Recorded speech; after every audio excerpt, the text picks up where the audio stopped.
Happy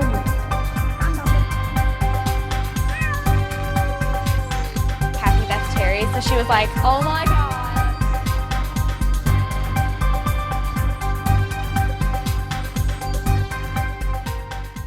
Gopescope here. Welcome to Space Engineers Weekly.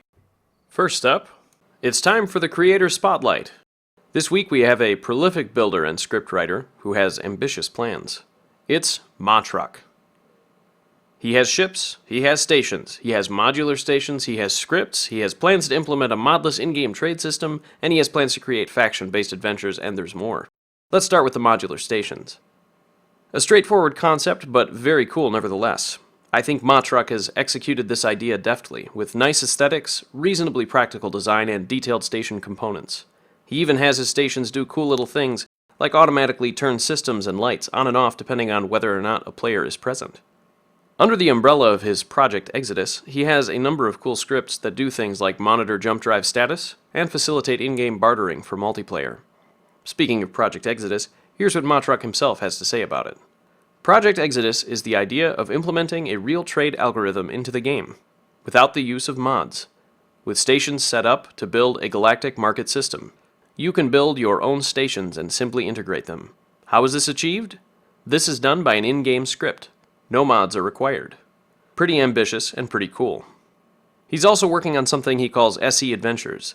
He plans to create a, quote, new and different type of gameplay experience. You will no longer start with a vessel, instead you will spawn at public medical rooms, assigning you automatically to the owner faction. I think this kind of faction-based multiplayer could be very cool in the future. One caveat, however, which isn't surprising considering how ambitious this plan is, he does state that, quote, there is no timeline when this will be finished. I'm unsure if I can finish it at all. There are some yet existing game engine problems that need to be overcome. Did I mention that he was doing more? He's also working on an LCD texture pack that makes advertisements for some player-made factions. A very cool idea in my opinion, and, if I may say, Void Corp and Arclight Drive Yards could use some advertisement love in that texture pack. So, if you want to feel a bit like Alice tumbling down a rabbit hole of more than 100 cool workshop items, check out Mahtrok's workshop after the show. You can find a link in the description underneath your video screen. Oh crap, I didn't rhyme, but it's still time for a crime, the crime of not getting enough attention. It's the Shop's Closet Pick of the Week, the segment where we find builds that deserve more attention and give them more attention. This week, it's WC Conroy Engineering Ship by Ironwatsas. Obviously this isn't a revolutionary configuration for a utility ship, but I absolutely love the details and the beefy industrial look. It almost looks too mean to be a utility ship, but it is.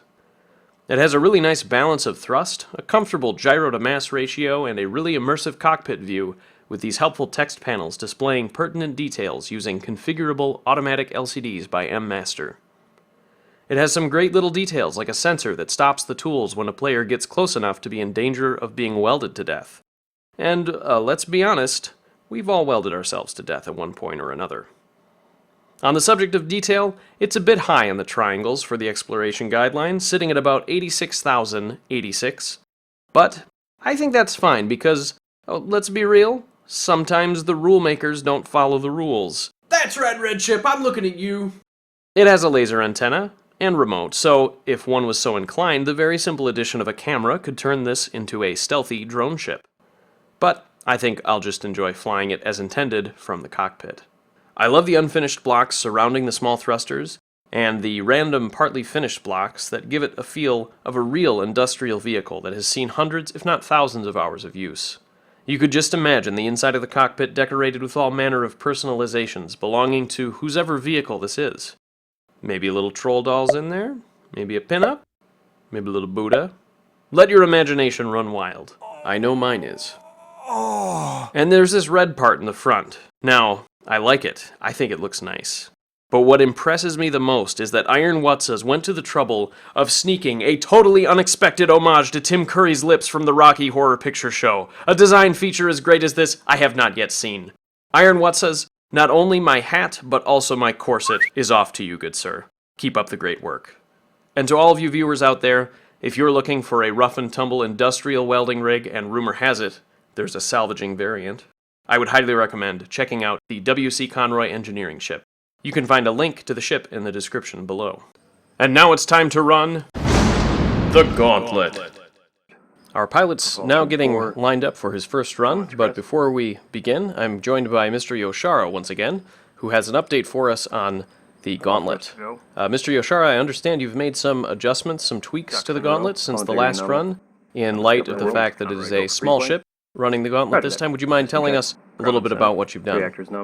You know, basically, the small ships, it's a lot easier for them to get around Camera functioning. all of the different obstacles Battery charged. and walls Propulsion 4. than a large ship. Tillman's crest. So we have more turrets that are going to be trying to kill them while they do that. Undiscovered world. Is there anything else, Mr. Yoshara? No, that's it.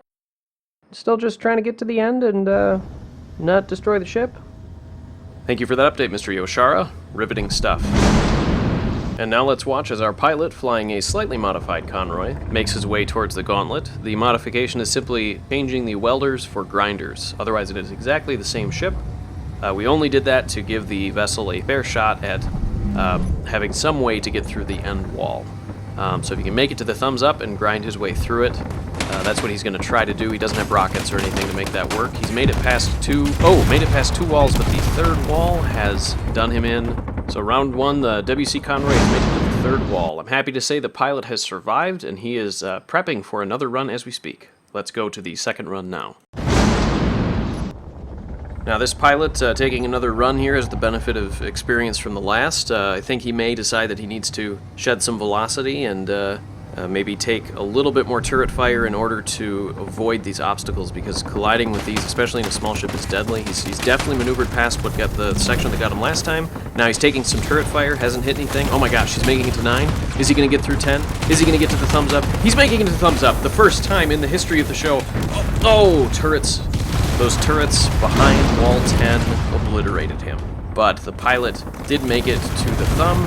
A miraculous story of survival. The pilot, I'm being told right now, did survive the collision and the rocket fire. We had a recovery team there, but to be honest, making it to that section of turrets, I expected that pilot would die. He did not. He is still with us, and he is lining up for a third run right now, so let's go right ahead and watch that third run.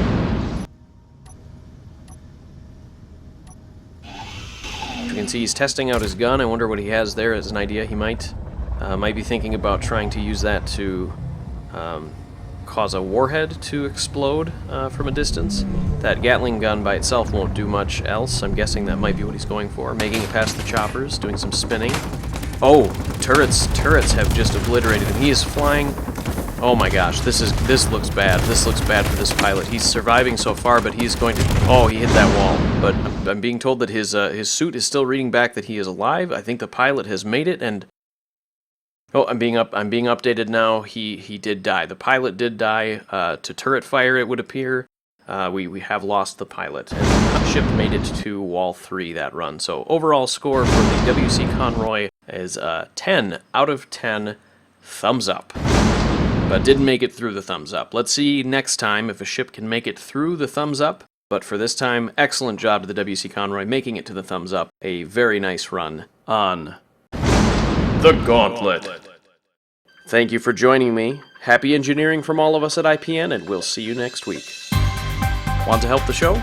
Please send your suggestions for Creator Spotlight and Closet Pick of the Week. Also, please like, subscribe, and/or share this video if you want to see more. I can't tell you how much that helps. Incoming fire. Good bad boys going down through here. Someone just fucking out the edge.